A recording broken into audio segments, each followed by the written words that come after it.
don't know how many of you guys, especially you journal makers out there, have a bag like this. You know, and then every time I want to use a stamp, I have to go through each individual one and find the right color, the right size, the feel, you know, whatever. So this is my next thing I want to organize. I want to figure out a way to keep up with these, but to be able to utilize them and see them, you know, organize them in something that's doable. And some of these are very old addresses, so I'm not worried about it. I know that the people that are there probably aren't there anymore. Yeah, but I need a better solution than this. So I have scanned the internet, and I know that one thing that I obviously had seen a while back, this is from the Paper Studios, and you can get it at Hobby Lobby. And it has all these little zipper compartments. Okay. Well, and you know, you can see the fronts and the backs, but you can see the front stamp, and you can see if you put one on the back, the back stamp. Here, because it's the cover, you can only see the very first stamp. I did try and do these in color, kind of color coordinating them. Like these are mainly green. You know, the green is the most prominent color on it. Oh, I even have some S&H green stamps in here. But it still doesn't take care of the problem. And I know that I probably, compared to most, I probably have quite a large stamp set. I mean, a set of stamps. But as a kid, my brother collected, and I asked him to please go through, and anything that wasn't bringing him a lot of money or anything like that, you know, that he didn't want, to just send them to me. So I think that's the majority of this pile. This was my little, just through the years of collecting, because I've used stamps, not very often, but I've got, and these are all Christmas stamps behind these words here. So, you know, this is a nice little book, but it is quite limiting. It is quite limiting. I don't know, you know. I think if you're working on a project that you have a lot of different things that you want to use in the project, maybe by putting those into these type of things. So you have very small containers, and then you have a little larger ones, the 4 pocket units, and then you have solid 1 pocket units, and then you go to the long, narrow pocket units here. So I wished that they had made a big pocket down below so that I could stack stuff in it. But I think that would be very cool to use for, you know, like if you're doing a big project and there's lots of items that you want to make sure you use in that project. This might be something that's perfect for you. Or if you're just getting started, or you're not a big hoarder, but you have a few things that you want to keep, these things I think would work. I think Gail Augustinelli is the one that kind of got me started on these. But I for me find it quite limiting, and still the same problem as having them in a 5-cent Ziploc baggie. And this was like 20 bucks. I did use it. I bought this before they got rid of the coupons at Hobby Lobby. So you know, so take that for what it is. Now, when I went to Florida, I found this stamp stock book. I don't know that there's a date on this, but there was all kinds of ephemera in here from the 40s through the 60s. But this is an actual little book for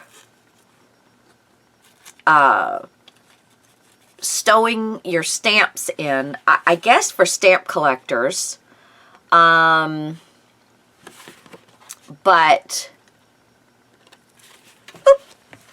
they didn't even really use it like it was supposed to be used. But there were a lot of stamps in this book as well. And somewhere I have another bag full. But I thought, you know what? If I can make myself one of these, between this one and whatever else I come up with, because I thought, well, I'll use, and you know, and I think I want to do my Christmas stamps separately.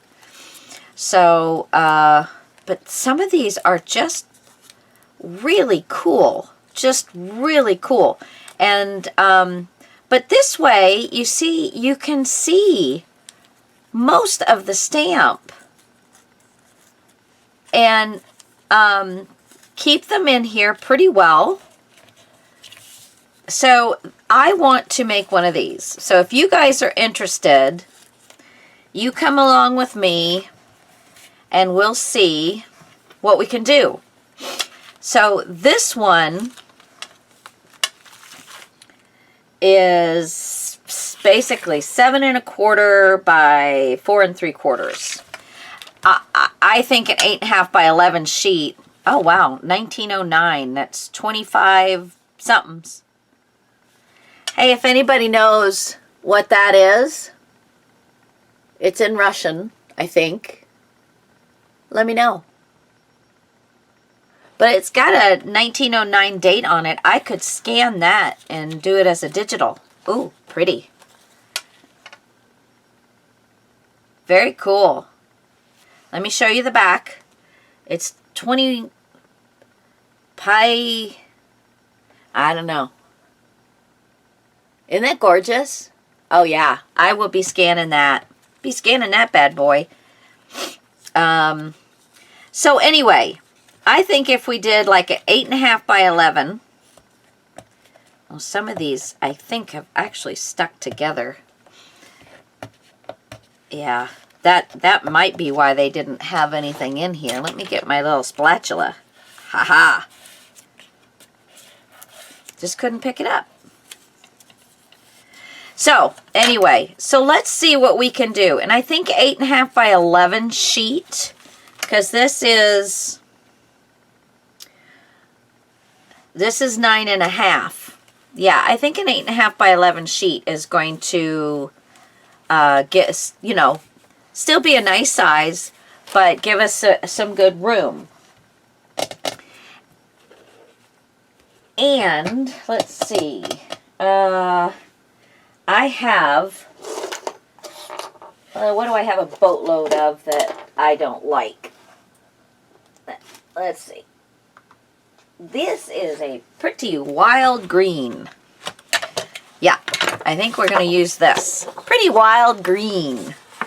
So we can fold these. Take your time.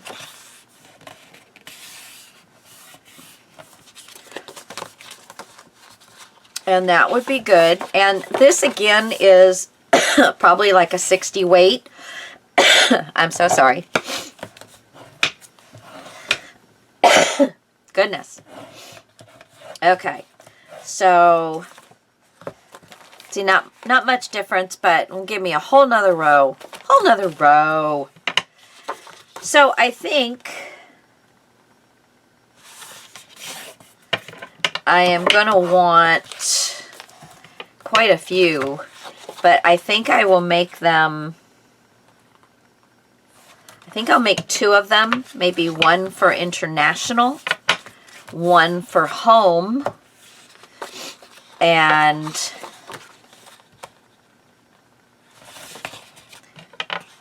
I'll probably use this original one for my Christmas, because I think that what Christmas stamps I have would definitely fit in here. I don't know. I don't know. So, how many pages is in this book? Just for information, there's 1, 2. Okay, so there's 3 pages in this book. But I'm thinking I'm going to do 5 pages in each book. Oops. So, let's see how many I have. 1, 2, 3, 4, 5. So there's 1 book. And then 1,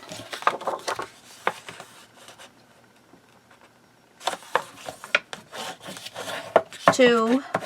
I'm also going to show you how you can do a staple in a book when you don't have a stapler that will make the staples. It's super easy. It's kind of picky a little bit, but it's super easy. And we'll get, because we're just going to staple these suckers. Okay, there's 4. And you know, if I have to make another one, I will. But let me put these back with these other gorgeous green that I have. That's, again, when I bought that mom and pop shop out, some of the stuff was not so pretty. I mean, this is nice for a background mat or something. It's very springy. It's very springy. Okay, I'm also thinking that these from my stamp book, my book of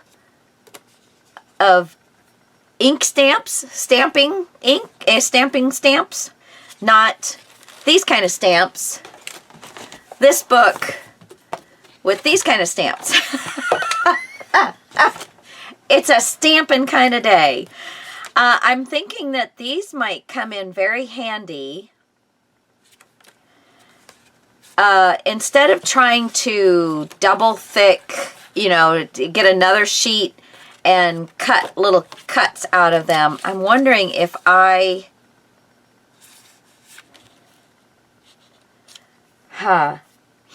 if I cut these like in half.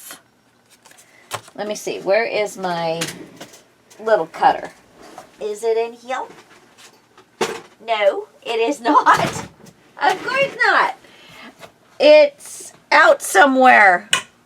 Wah. Okay, so let me just pull out my cutter here.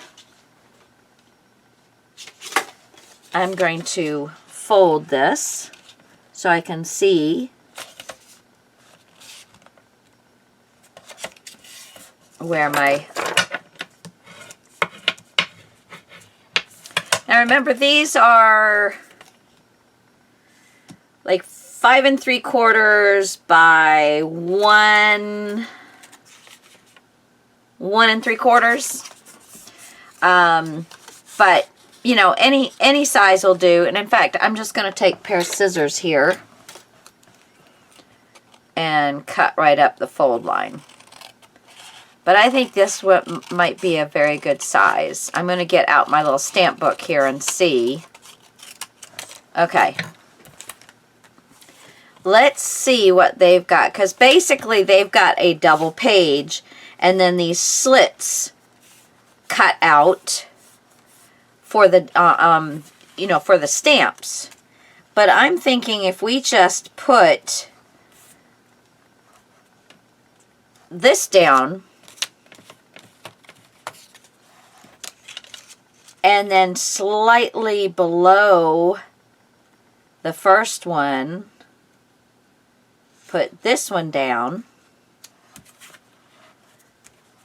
And then by the time you glue up the sides, and of course you'll glue the bottom of this one down, that these will fit in there nicely. And they're going to be the same size, pretty much, of these. These are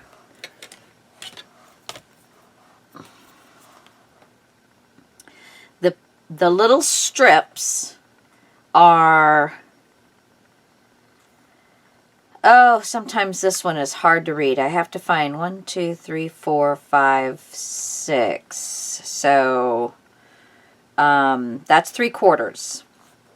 So this is 3/4 of an inch in between the top of the slit and the bottom of the slit above it. And then, of course, it's glued down, so the stamp can only come down about, you know, about 3/8, because it's glued down quite a bit. So I think if we do just with this instead of trying to do the slits, I think it's going to work out just fine and dandy. So all we have to do, it would be better if I'd go get my cutter. So I'm going to go and get my cutter so that I can get these straight and look nice and neat, because that just turned out horribly. So I shall return. I'm going to try and get a few of these done just to make sure I know what I'm talking about, and then I will return to you guys. Back in a sec.